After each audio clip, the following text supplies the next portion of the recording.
actually press recording, so we can see there now that it is being recorded.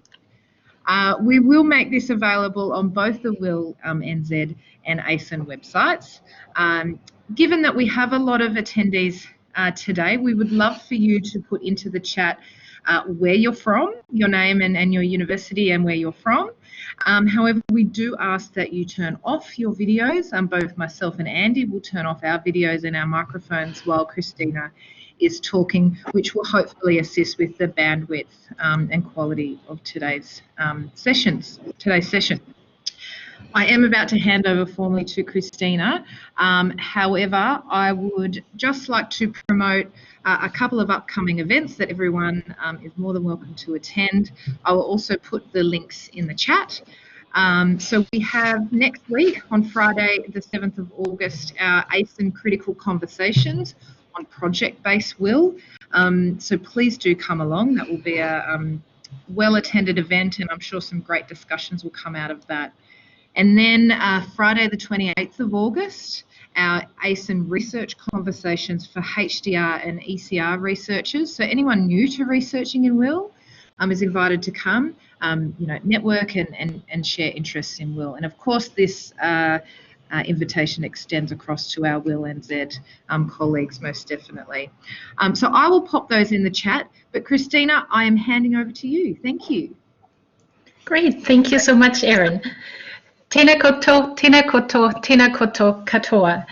I'm Christina Höppner, and I'm calling in today from Wellington in Aotearoa, New Zealand, and would like to talk with you a little bit about digital ethics and portfolios, because I think portfolios can play a very big role in will in general, and support students as well as university staff members and also employers, if it is for an internship and externship, for example, that students go on, in recording learning evidence and also in following the students on their learning journey.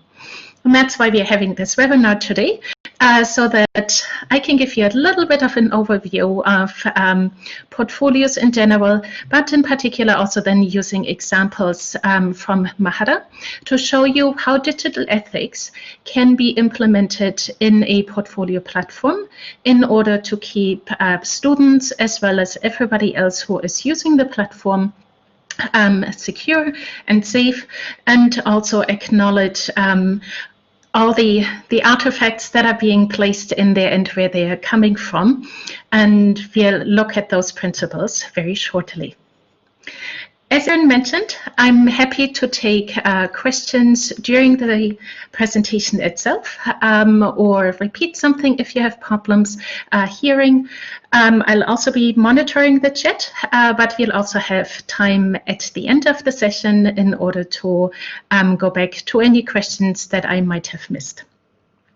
And besides the recording being made available, I'll also make the slides available so that you then have the links directly available in there. I work for Catalyst IT in Wellington, New Zealand, and we pretty much only work with open source solutions, open source technologies, and are working across many, many different systems. And while we had been founded in Wellington in 1997, so already a little while ago, and have also offices in Auckland and Christchurch, we also have a very good presence in Australia, just across the pond, where most of you are from. In Melbourne, Sydney and Brisbane, and also have offices in Brighton and Dublin, and are about to establish an office also in Canada.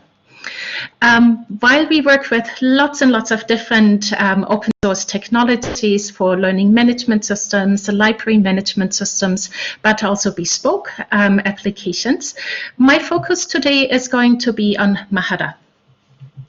Mahara is an open source e-portfolio platform that was founded in 2006 in Aotearoa, New Zealand. And it was actually a university project or tertiary institution project in general, rather than coming from a software development company like us. We have been partnered with the projects from the start, but the idea really was not to create another software just for the software's sake. Instead, really have a software available where the student is in the center. Because at that time, already many tertiary institutions had learning management systems. And as the term learning management system already says, there's a lot of management of learning and teaching going on. However, what was lacking in a lot of those systems at the time was the possibility for students to keep their learning, to decide what they find is important of their learning journey. And at that time, personal learning environments were really en vogue, and that was that one aspect that was missing from the LMSs.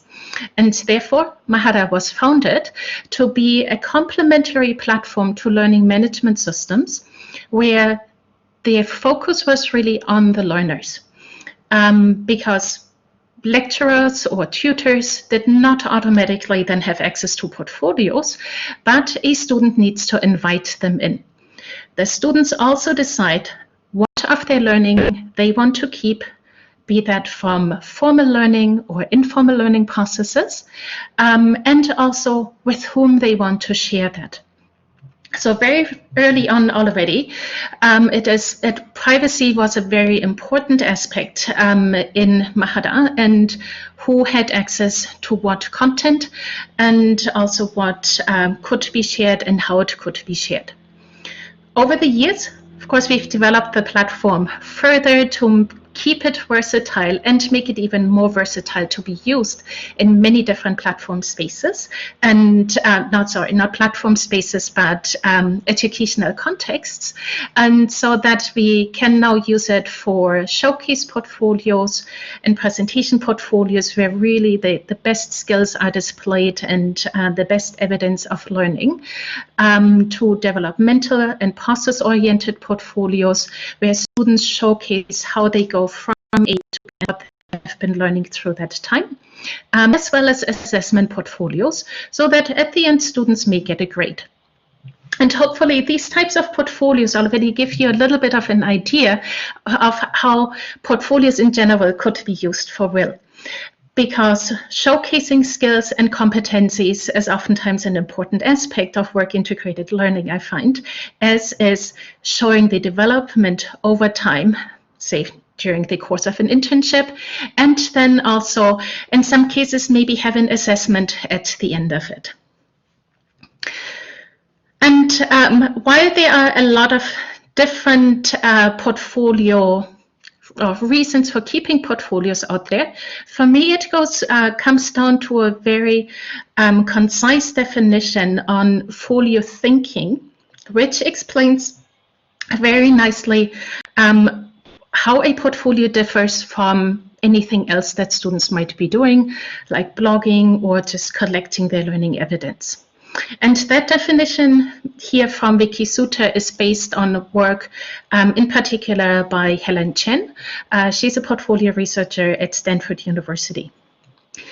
And so in Wiki's definition, she says, folio thinking is a process of engaging in the collection, organization, reflection, and connection that leads to a person's ability to speak intelligently and concisely, i.e. tell stories, about one's learning experiences, what they mean and their value, and how the experiences relate one to each other. So let's unpack that briefly and focus on these words. So a portfolio is the collection, organization, reflection, and connection in order to tell a story, namely to tell our learning story. And because learning experiences do not stand just next to each other and are finely separated, we want to relate those experiences to each other. Because learning happens all the time, not just in the classroom, of course, and outside, but whatever we are doing, we are learning. And I find oftentimes we are reflecting just implicitly in our own mind, whereas with a portfolio, you have the possibility to make that learning and that reflection visible, and therefore more explicit, and be able to share it with others. And that is where those connections come in. And to boil this down kind of to 5 activities that in my mind are important in the portfolio creation process, we have create. So create the learning evidence, do an activity, research a project, participate in an internship, bake a cake, work with a client on their motor skills, organize a bike race, or anything that is part of the WIL activity. But not just create that learning evidence, but then also collect it. And that can be just collecting it all together, be that on a computer, on a smartphone, or even physical evidence that might at some point be of interest to the portfolio. But the portfolio doesn't stop there, because then we would only have an archive and we would need to sift through it. The really important aspect for me, and very central aspect I find, is the curation of that evidence. So the organization, as well as sense making connections between the learning evidence, as well as the reflection of the learning experiences. Because through that, do we further our learning and can figure out whether we want to continue doing that thing or whether we want to make any changes. And since learning does not happen in isolation, we also have conversations in there. And conversations so that we engage with others in terms of getting feedback from them. And once we've received feedback, we might want to engage with them in a conversation and really bring other opinions into the portfolio, give other people the voice who can help in our learning process. And then there's also the possibility to connect with others on the platform, because Mahara is not only, and in this case, Exemplary on Mahara is not only a platform where you create your personal portfolios, but you can also engage in creating group portfolios, work with others together on a portfolio, share files, join in forum discussions, and really also have your own community of practice, for example, in order to talk things through. Now that's quite a bit of different activities in the portfolio, and oftentimes we have been looking only at the content really from that learning perspective. But there is also an element in there that we need to consider more and more when creating portfolios, and that is the element of digital ethics. Because portfolio content can be made public or can be shared with others, and other people's opinions are in the portfolio themselves, and therefore we need to be mindful of other people and also of how we are engaging with them. And so over the last 2 years, ABLE, the Association of Authentic and Experiential and Experience-Based Learning, based in the United States but with membership around the world, decided to put a research focus on digital ethics, because it became apparent that it was ever increasingly important to talk about that and also to prepare students as well as institutions for the topic. And so last year, the Digital Ethics Task Force was formed. Roundabouts in September, there was a conference in July where it was kind of formally announced, and people could apply for the task force, and then the work started really in September. There are, for this year, 11 task force members, And the majority of them are from the United States, but there is also Christine Slade from the University of Queensland and myself who are in there and looking at also the international perspective, so that it is not just a publication that we are creating for the American market, but something that can also be used across the world.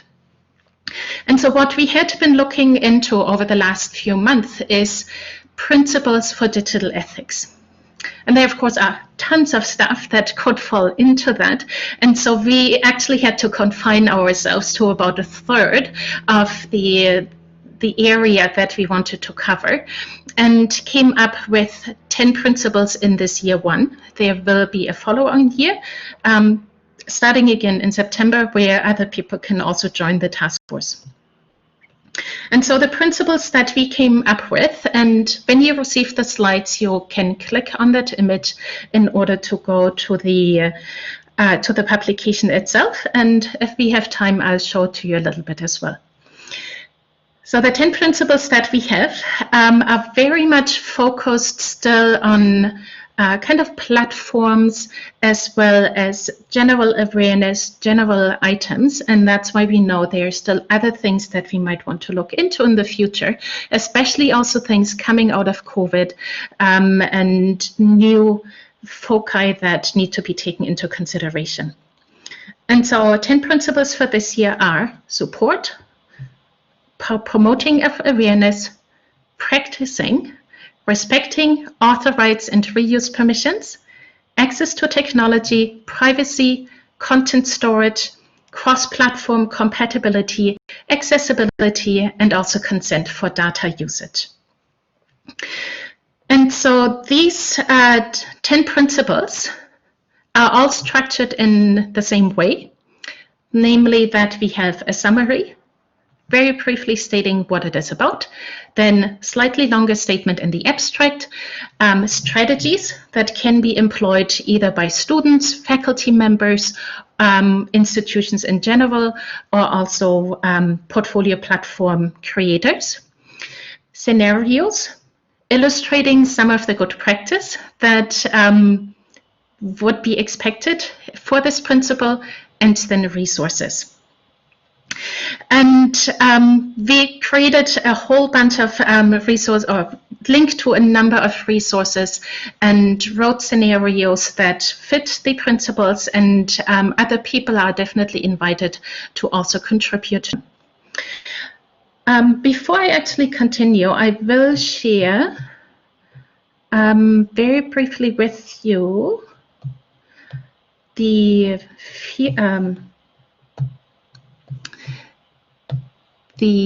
principles, just to give you a quick overview of what they look like.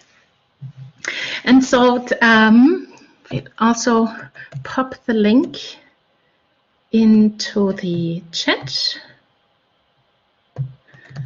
so you can explore it on your own.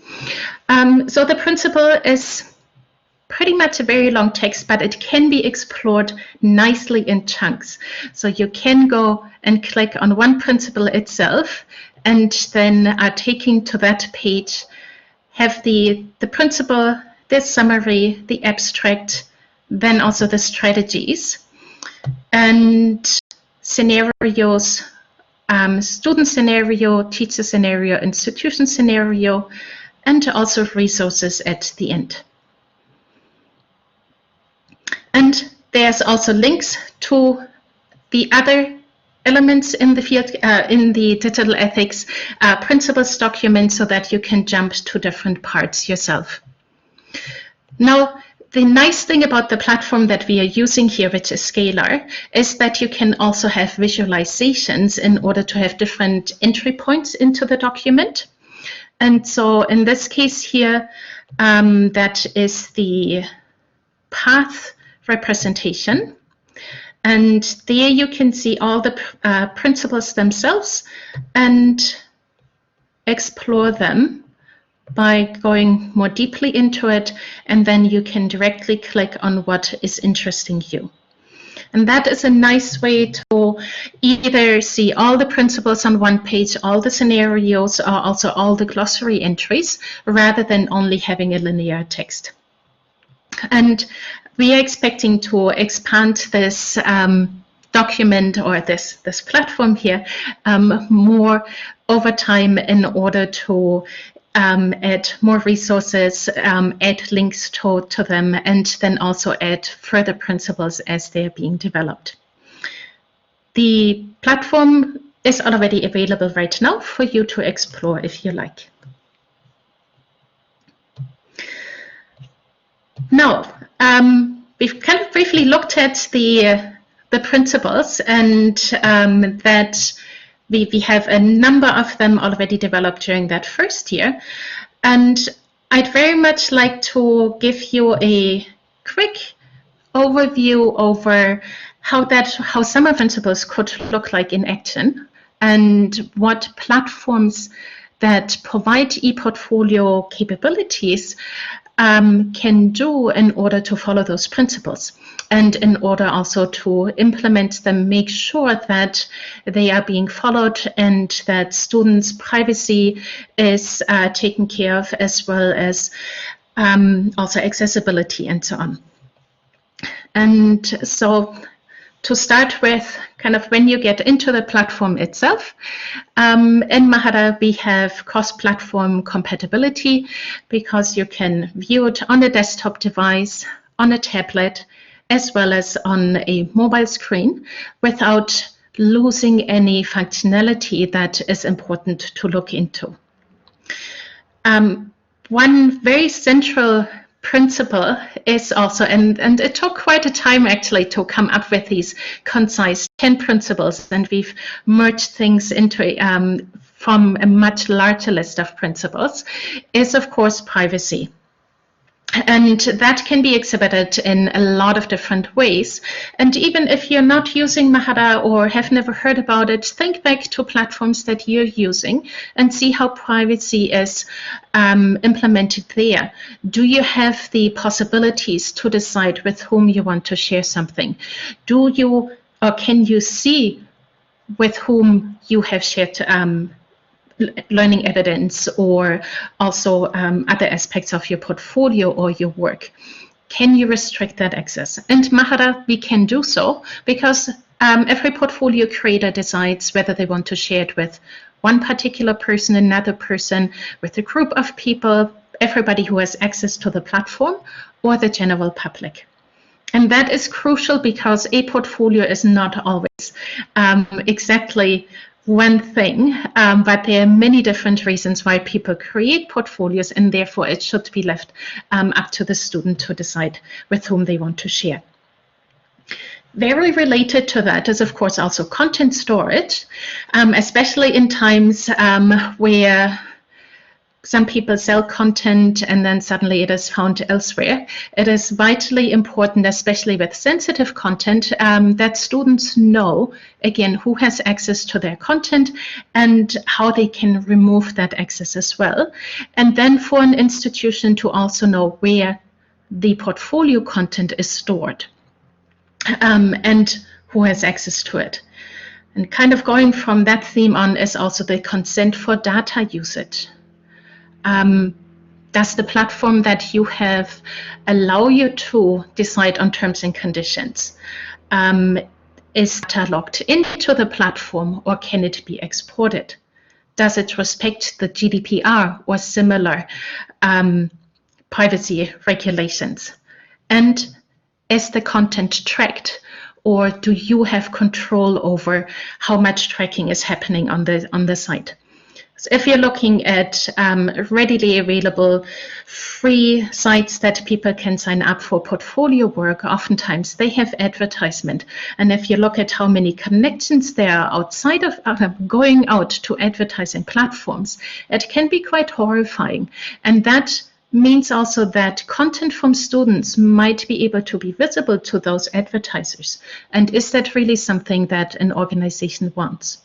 And so on Mahara, it is very important for us that institutions have the full sovereignty over the content and decide for their platform who can access it, what the terms and conditions are, and then also that the data is not locked in, can be exported, and that, of course, privacy is a given. Node tracking is also available, and you can decide if you want to track students for some basic web analytics. And accessibility is, of course, a very important aspect as well. And there we are looking in particular into keyboard accessibility, contrast, support for metadata, so that also screen readers and blind people, and also those with other assistive devices, can perceive the portfolio content. And right now in the team, we are working towards the WCAG 2.1 accessibility standards, and looking what we might want to change or might need to change in order to support them. And last but not least, it's kind of staying really in that privacy, transparency, and also reusability context is the respect for author rights and reuse permissions. And there we have the possibility to determine the license that content has that is uploaded, so that students can directly say under which license they want to publish their content or make available, even if it is not publishing to the world. And also if they showcase work from others, that they can add a license to it, so that it is always very clear of what is happening. Now that was just a very quick look into some of the principles that we are already respecting Mahara, to give you an idea of how these principles can be applied on a platform level.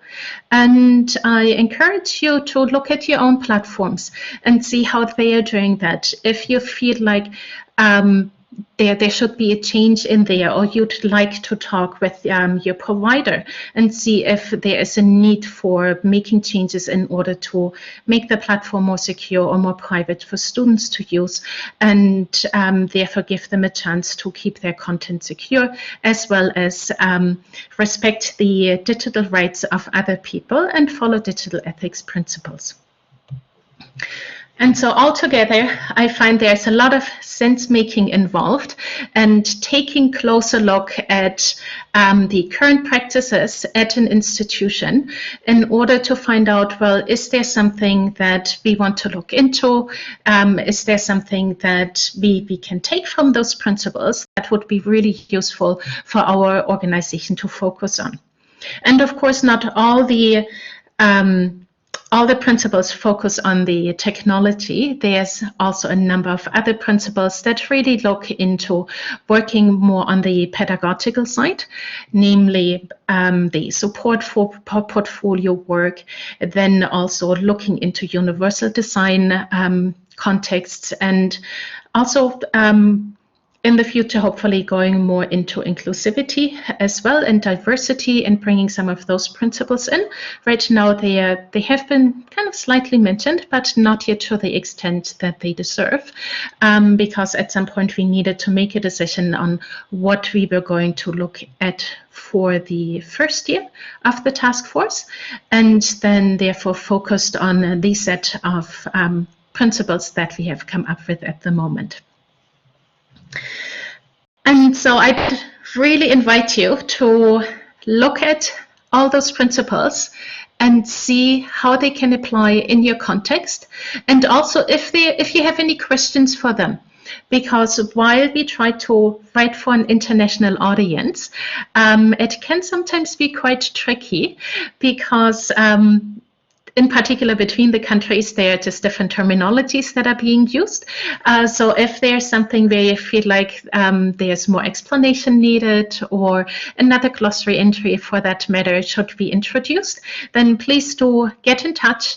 And you can do that either via the task force email address that is given in the document, or also get in touch directly with me.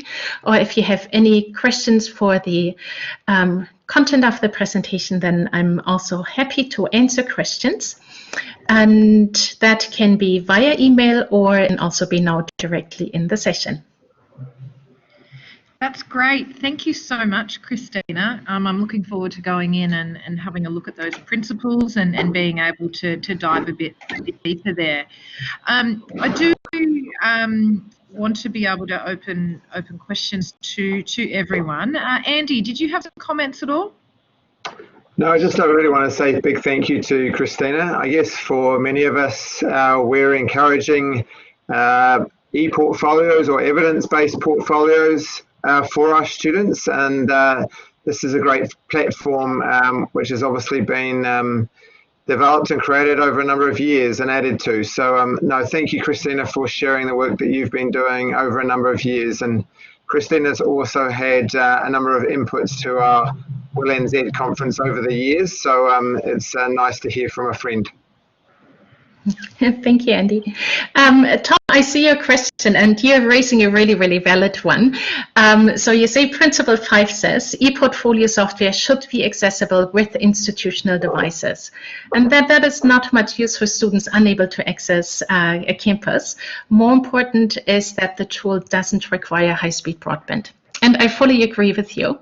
And that was actually something that we did discuss just recently, because we decided on the main text was written or was finished. We finished writing that, I think, kind of really end of March, beginning of April, and then went through a number of cycles of just copy editing and the like.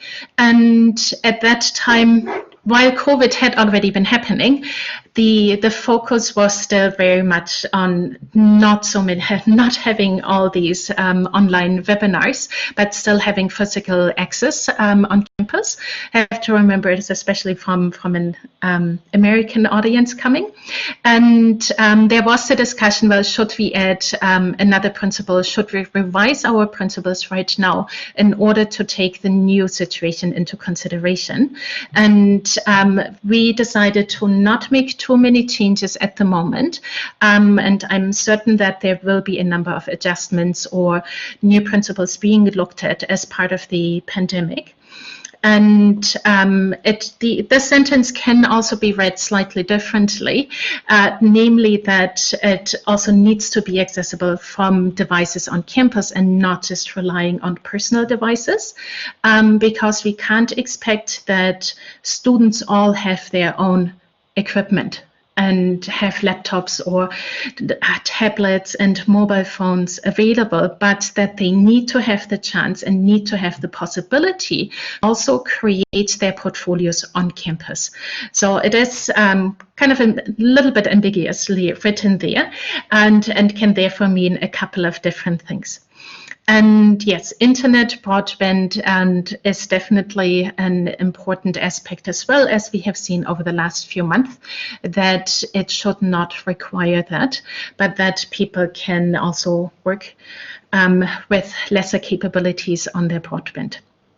And for Mahara, I can say that we do have the possibility with there to actually also work completely offline, because we do have a mobile application that does not try to replicate the functionalities in Mahara, but tries to extend them. So that you can do your evidence collection and reflection offline by collecting all things in the app, and then once you have internet access again, can then upload them into your portfolio area and include them in a portfolio. Thank you, Christina. Our University of Canberra utilises Mahara, but I was unaware of the application versions and whatnot, so thank you very much. Andrew does have a question there in the chat, which is more of a financial question. I'm not sure if you can answer that on the spot, but he is I can certainly answer that. The charges. Thank you. Yeah. So Andrew, but your question, just in case the chat doesn't come across in the recording, is that what is the charge for using Mahara? University budgets are very tight at the moment, as we all know, and that is a very good question. Mahara itself does not cost anything because it is an open source software that is released under the general public license, and therefore anybody can download it and run with it. Doesn't have to pay anybody else. And that can also mean that if your IT department is happy to host your Mahara instance, they can install it, they can put security updates on, other minor point updates or upgrades, and then maintain it. And a lot of universities around the world do that, and that is certainly the majority of people using Mahara.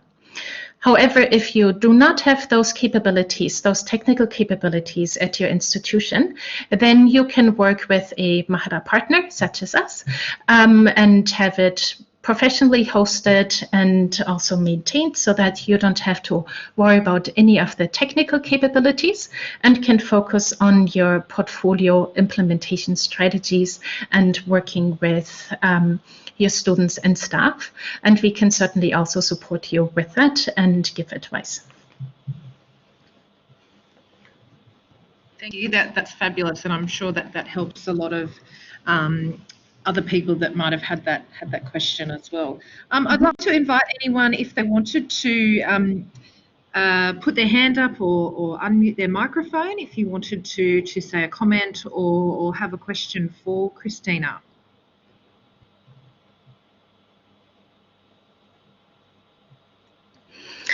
Tom makes a very good point that Mahara is oftentimes used alongside Moodle. For the very long time, that had been a really ideal combination. You can log into Moodle, jump automatically into Mahara, are logged in.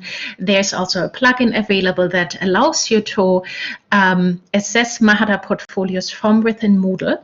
And over the last few years, we have made enhancements to the platform so that you don't have to have a Moodle, but can use other learning management systems as well and connect to Mahara via LTI, the Learning Tools Interoperability Standard, which allows you to also perform that single sign-on between the LMS and the portfolio, as well as assess portfolios directly from within the LMS, making it easier for lecturers to find their way and then also, of course, keep the grade for the portfolio in the normal LMS gradebook. And yes, Erin, University of Canberra does have it with does have the connection with Canvas, and that just allows for a really smooth operation between those two platforms. Mm-hmm. Thank you. I don't have anyone putting their hand up, although Julia has just come in asking about Blackboard. Yep. Yes, it does work with Blackboard as well, Julia. And there also it comes down to the configuration of the LTI connection. In the Mahara manual, we do have the instructions for connecting to Moodle or Totara, Blackboard, Canvas, and also OpenOLAT, which is a platform that is used in particular in Austria and Switzerland, I believe. And we do not yet have the instructions for Desire to Learn Brightspace, but that might also come at some point then. Great, thank you for clarifying that. Before we do close off for the day, and Christina, if you wanted to just look at any questions that are coming in there, I just wanted to send another reminder. I spoke about this at the start of the webinar, that next Friday our ACEN Critical Conversations on Project-Based Will. So the link is at the start of the chat to be able to come along to that. And then on Friday the 28th of August we have the ACEN Research Conversations for HDR and ECR researchers. So anyone that's new to researching in WIL, please do come along to that. So that's all from me as such. There's one question there Stina From Tom. and yes. Yeah, so is an e-portfolio academics will understand without having used it? That is a very, very good question, Tom, because I believe that it is always good when an academic does have their own portfolio or has started working with portfolio practices in order to understand what it takes to keep a portfolio, because it is not just an activity that you can slot in easily and then forget about.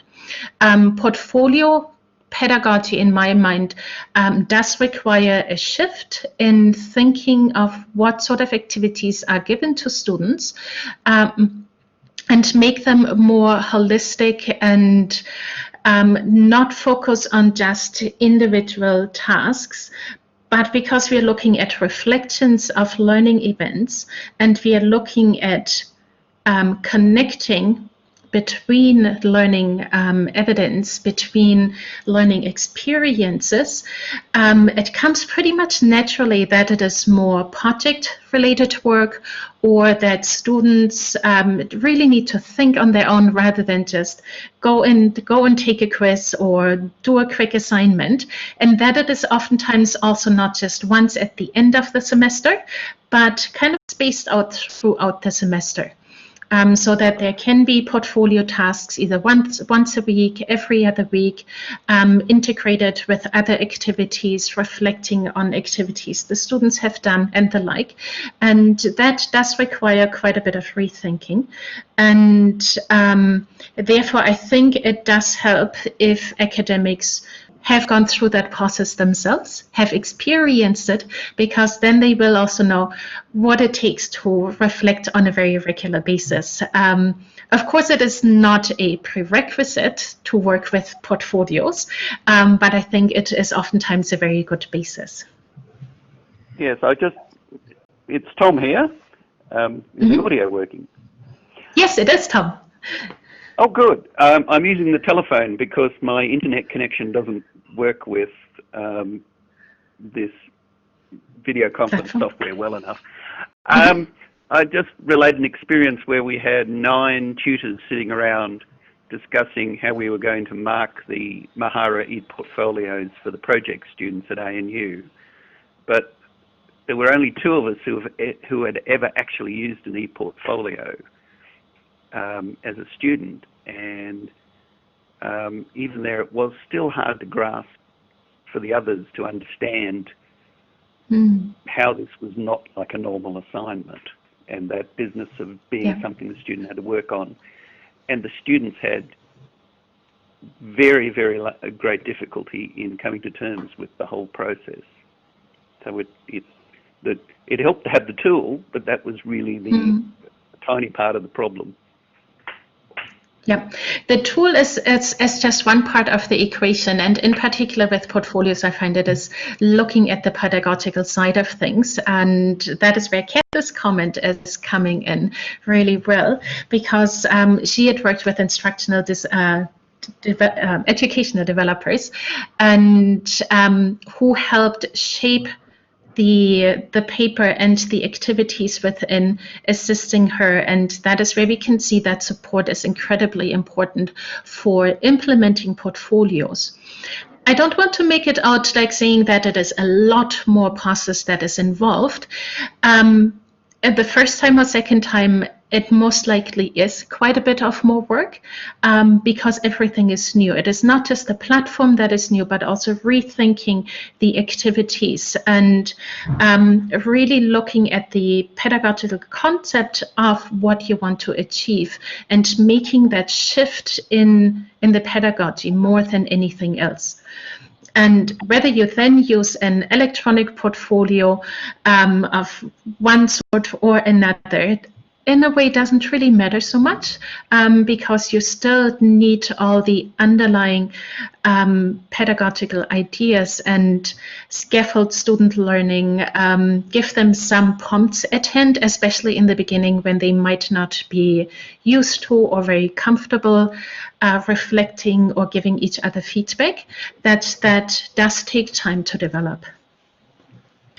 Thank you so much. We might close the session off there, or at least stop the recording.